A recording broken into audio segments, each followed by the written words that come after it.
So we have two DOD bills now. We have one that's overwhelmingly loaded down with 7 to 12 Raptor fighters and support from the House of Representatives, and then we have another bill from the Senate which doesn't have those extra Raptors on there. Now, what we have to do, what I believe our only real option now, is throughout this summer we've got to join with the very powerful defense arms industry, as well as workers in 44 states who are even now lobbying. We have to lobby to get those Raptors back on to the final DOD hate bill in conference in September. We have to create a bill which is so offensive, so overloaded with extra Raptors that Obama will be put on the firing line. He will veto the hate bill along with the DOD bill.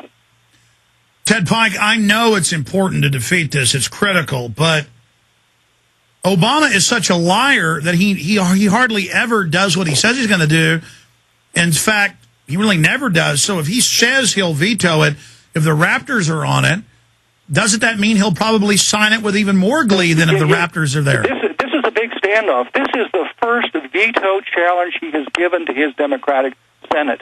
This is a standoff. He is wanting to posture here as one who is frugal with taxpayers' money, who cares about protecting America, is not the servant of the arms industry. Even though he's a left-of-left liberal, he wants to give a conservative counterbalance here to all the money that he's... Well, meanwhile, he's stolen $23.7 trillion with the last administration. That's exactly what I'm saying now. This is a real standoff.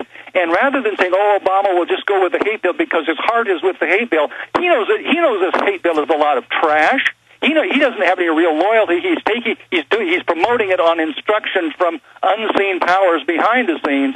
What we want to do here is we want to create a contest, a rivalry between the Democratic Senate and the House, who perhaps can be persuaded in conference to defy him, versus his reputation and the image he wants to create. And if we can do that, if we can join all summer long, getting those phone calls not only into House and Senate members, but also, on the other hand, to the President, encouraging him to stand by his promise and veto the arms hate bill package. I believe this is a real viable opportunity. I believe it's the only real opportunity we do have to kill the hate bill, because... Okay, well, let's try to kill the hate bill, but Pastor Ted Pike, let's look at the stakes. Go over the bill as it stands now if it does become law. Total federalization of police, the police openly being turned into political commissars under the DHS report. Veterans are terrorists, gun owners, Ron Paul, libertarians, Christians, clergy response teams, neighborhood tattletale squads, all Southern Poverty Law Center and ADL trained. I mean, we're not kidding when we say this is right out of Bolshevik Russia. That's right. You see, even though this Brownback Amendment is at least temporarily put on there until conference, nevertheless, the whole weight of this bill, the whole momentum of it, is to create a thought crimes, bias-oriented justice system in America. And regardless of these caveats like the Brownback Amendment, nevertheless, the practical result is that when this is passed, and if it becomes law, then there will begin to be indictments put down from the federal government with the ADL in the driver's seat in the background, and these cases will go before judges at every stage in the judicial ladder, and they primarily will be liberals. They will be exercising compassion and in a more of a holistic approach to the law. They will not only enforce the federal law against violent hate criminals, but against verbal violence. Those words which cut and hurt. And so this will very rapidly flow out and broaden into a broad hate crimes, speech crimes law for America. Separately, where is the Cyberbullying Act? Boy, that sucker's scary. Yeah, the Cyberbullying Act is still in the House Judiciary Subcommittee on Crime.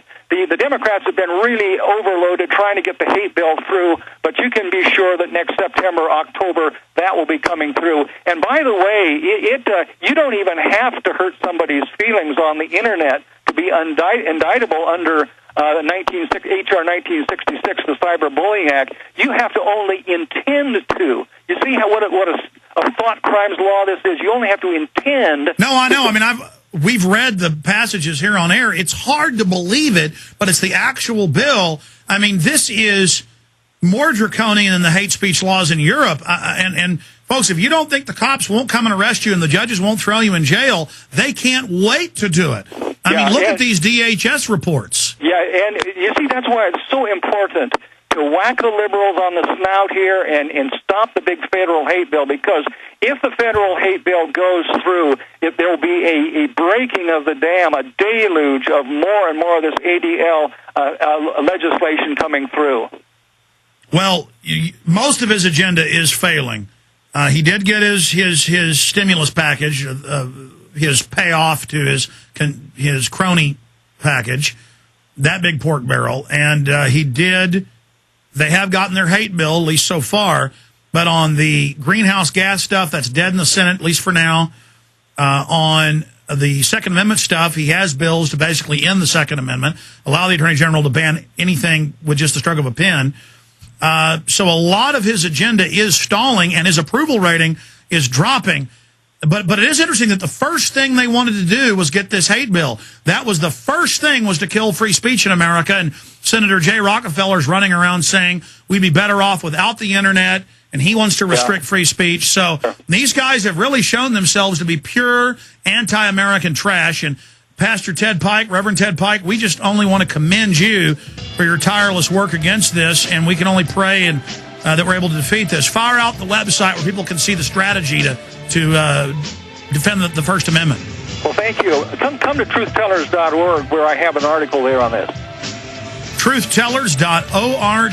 Truthtellers.org. We'll be right back. Thank you, Reverend Ted Pike. Thank you. You bet. Truthtellers.org. Thanks for that update.